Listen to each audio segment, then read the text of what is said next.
started, the water's getting higher and higher. They take like their backpack straps and they're strapping it on the roll bars or the roll cage of the dozer, but the water just gets higher and higher and higher, and just, picked off one by one. And all of them were lost except for Mr. Eckersley got washed out into some alcove or some tributary or something. So it's a horrible, horrible story. And this shows the dozer 2 days later after the water had gone down enough that civilians, or I know this is probably from the press, so the press was in there taking photos and whatnot. But you can see how it just had been washed over. There's debris all over it. And then Gracie can go down one more. On the left shows the Army choppers coming in on the recovery efforts. But if you see the two arrows on the photo on the right, that shows the high water mark in the sycamore tree there. And it was measured, the high one was measured at 28, and the boys' clothes are hung in that tree. So I mean, it's a pretty awful, it's an awful story. But once I learned that as a teenager, I realized why Mom was always, for lack of a better word, pretty uptight about my trips in the Sespe. So it made a little more sense. Ranger Boggs could probably speak on the dangers of high water in the Sespe. Yeah, I've been across a lot of high water in the vehicle and on foot, but I don't recommend that for anyone. But I was patrolling on the Sespe after the '69 flood, about '71, and or no, it was '73, and that's when we put the tank traps in, because before that we had 16 vehicles down there that didn't make it out. One of them was at Howard Creek, but 15 of them were down the Sespe, and so they decided to build a tank trap at just beyond Bear Creek and enforce four-wheel drives and motorcycles only. And that did work, except I had to enforce that, but it also made it possible for all these vehicles to get out when there's a lot of traffic. You get a lot of two-wheel drive traffic. When you got these steep hills coming out, you have Heartbreak Hill, Washboard Hill, and they've got powder about this deep. And you get a line of vehicles, and either that vehicle gets rolled over the side, or when I would find them, I'd get all those people out of the vehicles, get them up, and start pushing the vehicle up to get it out. And that worked. But otherwise, then they're drunk in stupor and anxious to get home and anxious to get people out of the way. You get crazy people out there, and that was kind of like an outlaw hangout for Ventura County. It was the back of that Sespe Hot Springs. A lot of things went on there. You had to be careful, not only for the water in the wintertime, but the type of people you were getting. So when they made a wilderness out of it, technically, in 1978, the road wasn't passable, and so Congress says for a Wilderness Act, it has to be a roadless area, it has to be a road passable on this date. And on that date, in 1978, it wasn't passable, so they didn't count it as a road. But it's so popular back there now, even though you can't take bicycles in there, that it's still well used, and it's a very pretty place. And so it was able to, becoming wilderness, we were able to clean up some of the issues going on back there. Thanks, Ranger Boggs. When you talked about keeping the Sespe a beautiful place, this would probably be a good time to introduce Alistair, because no discussion of the Sespe would be complete without the gentleman who helped form the Keep the Sespe Wild Committee. And Alistair Coyne is here, ladies and gentlemen. And I'd love to hear what he has to say about forming the group, but I'd just really like to hear him talk, because I like your accent. Thank you. So I didn't come prepared to speak. I was just asked a few minutes before we began by Perry to say a few words. So, Keep Sespe Wild was formed in the late 80s and early 90s in response to legislation that was proposed and introduced in Washington, D.C. by our then Congressman Lagomarsino, who proposed to follow the Forest Service plan's recommendations to enact some wilderness areas in the Sespe and also some wild and scenic protection for parts of Sespe Creek. Now, some of you may know that wild and scenic river protection is basically a designation that prevents dams being built on an unspoiled and undammed river.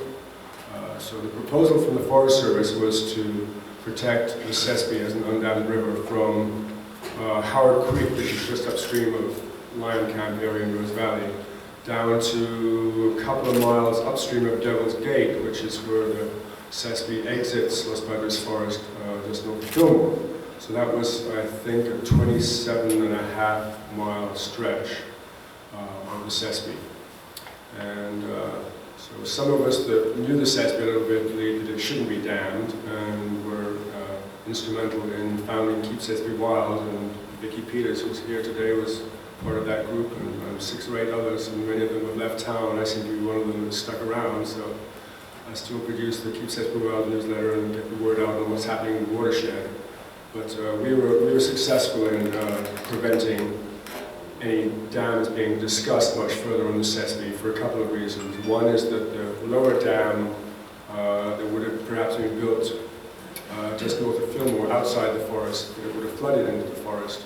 It's called the Old Mountain Dam, and we discovered that exactly where that would have crossed the creek east to west was precisely where the San Cayetano earthquake fault ran, which was analyzed by the U.S. Geological Survey and found to be capable of a 7.2 on the Richter scale. So basically no one was going to build a dam right on top of an earthquake fault. I mean, it was within 100 feet. It was right there. Well, Holland did. And the proposed dam in the upper Sespe would have been a cold spring near Howard Creek that would have flooded out the climbing gorge and up that area. And since it was only in the top, something like 15% of the watershed, it would have had a hard time filling up with water. So as time went by, it was clear that the dams were never going to be built. And Congress eventually went ahead and designated the Sespe Wilderness and protected, in fact, 31.5 miles of the Sespe as a wild and scenic river, which is still where we're at today. There is a proposal in DC right now from Representatives Lois Capps and Julia Brownlee to increase the protection for the Sespe to the entire creek as a wild and scenic river, and also to add more wilderness areas to the original designations, both in the Sespe and the Matilla Wilderness and the Chumash Wilderness. Now, the Republicans who run the House Resources Committee in DC are pretty much anti-wilderness, so I don't know if that's ever going to go anywhere, but the proposal is out there. And I just want to add a few words to fill in the gap to the story we already heard about Manson's attorney at the Hot Springs area. As many of you will remember our good and late friend Kerry Sterling, who hiked in the Sespe a great deal and wrote about it in his journals and in the Ojai Valley News. And he at one point went out to the Sespe Hot Springs at the time that Mr. Hughes disappeared, and this was way before I was in this area.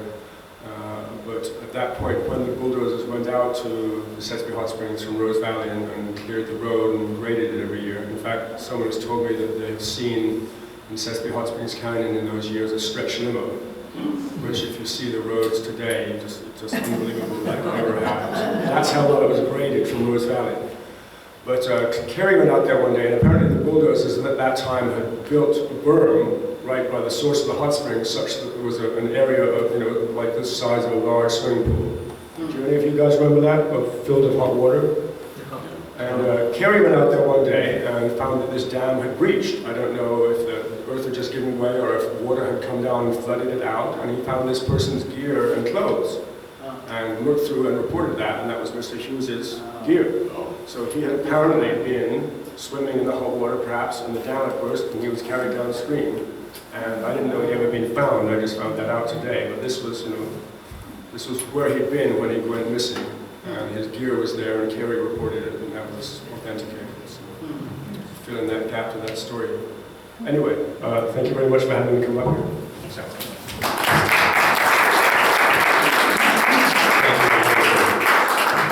And if you've driven up Highway 33, you notice that the Keep the Sespe Wild Committee trash cleanup signs. The Alistair is out there once a month with his crew. Which includes you? Which includes me. And with Alistair out there picking up trash along We have a bunch of tires to fetch, don't we, off the side of the road? That's right.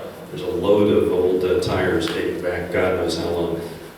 I don't know if Mr. Coyne remembered, but I testified against him at that time Well, on behalf of Margaret Sino's legislation, because our contention was that it couldn't be taken away. We wanted as much protected as could be protected, but we couldn't protect it through the city of Fillmore. You know, that was not possible. Right. And so, at any rate, I haven't done anything since that time, but I was fighting you at one time. I recall that. He fights everybody.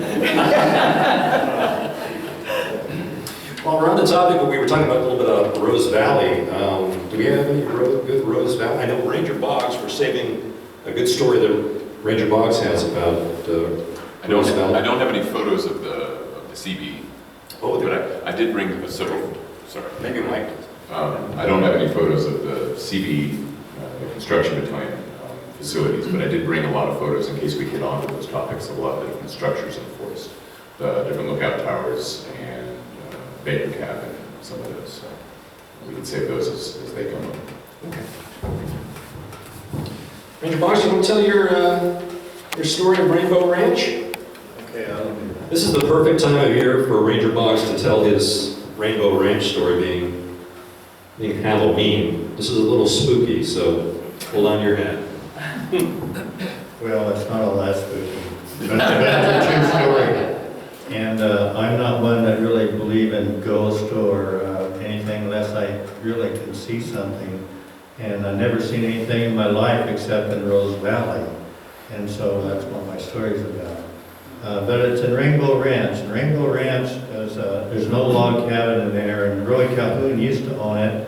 And it was owned by, what's his name? An old ranger. Lathrop, yeah, the Lathrop family.